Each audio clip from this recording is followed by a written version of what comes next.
This is a Tube Manometer. It's an instrument that allows us to measure low pressures, very low pressures, or very low vacuums. It uses a U-tube or a slack tube. It's got a liquid in there that's contrast with the scale. So when I have a vacuum, the liquid on this side, because it is attached to the crankcase for the main engine, so if I blow in this a little bit, you'll see this side of the liquid go down, this side's going to go up the same amount. And on the other side, if there was a vacuum, and I'm not going to suck on this, this side of the liquid will go up and that side will go down, and it allows you to determine what the vacuum is for the engine as far as crankcase vacuum.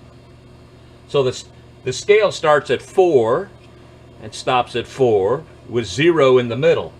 So right now this U-tube manometer is sitting at about -2 as far as the liquid level goes. So I need to calibrate this because I want the liquid level right here at the 0. Now there's a couple ways I can do it. The tube does move up and down, but all the way up I'm still not at the 0. So I'm going to have to calibrate this. And I'm going to calibrate it by adding some more liquid.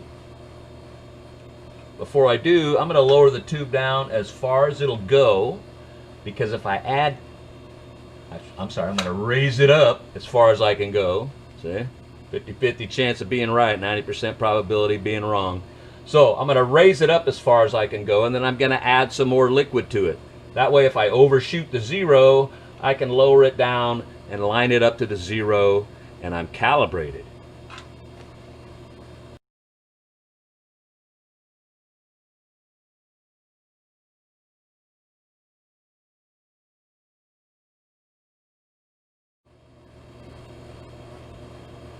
So if I'm going to add liquid to the U-tube manometer and calibrate it, I've got to obtain the liquid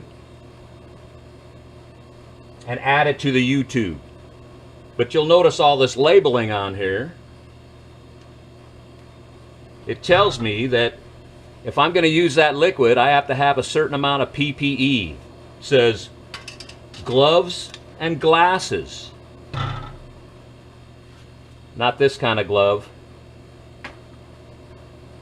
Not that kind of glove.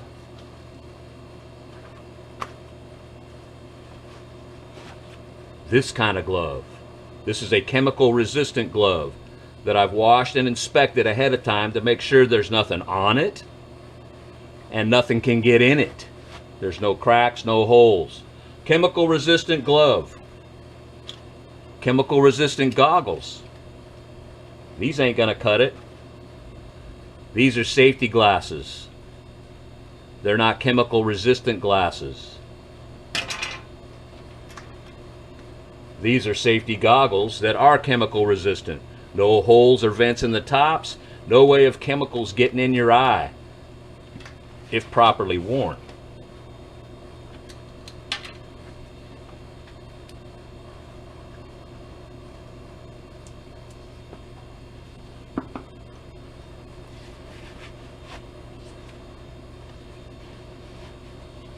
I'm ready to do business. Add a little fluid to the top. And just like I thought, I added too much. I'll just bring the scale down to 0. And now I got to change.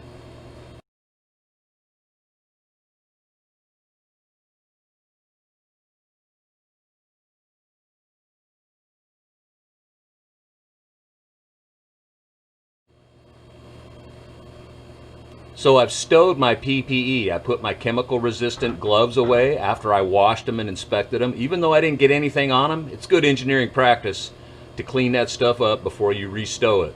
I restowed the chemical goggles.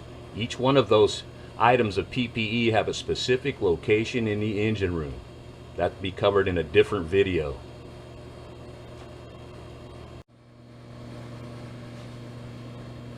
Now that the U-tube manometer has been calibrated, I'm going to demonstrate how it works and how to read it.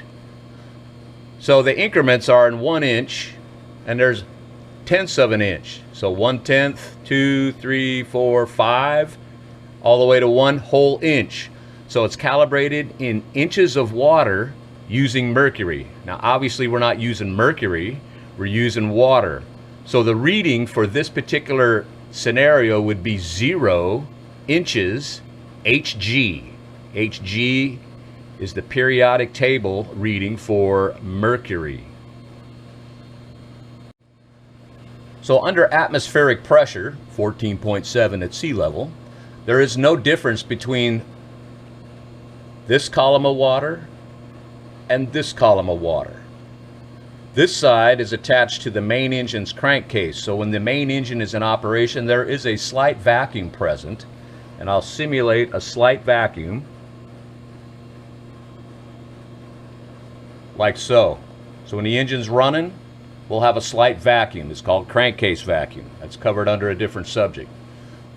So right now I'm at 1, 2, which means 1, 2 over here. So I've got a 0.2 inches Hg reading.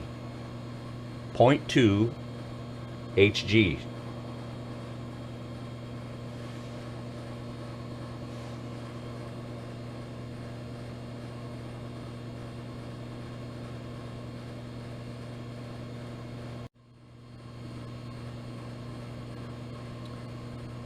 If the engine's in operation and I have 0 vacuum, then I've got a problem somewhere. Most likely, the tube has come off the crankcase fitting. If I have positive pressure in the crankcase, such as that, I've got a problem somewhere. I'll probably have a piston that's leaking past the combustion chamber and creating pressure in the crankcase. That's not a good thing, and we'll cover that on a different subject.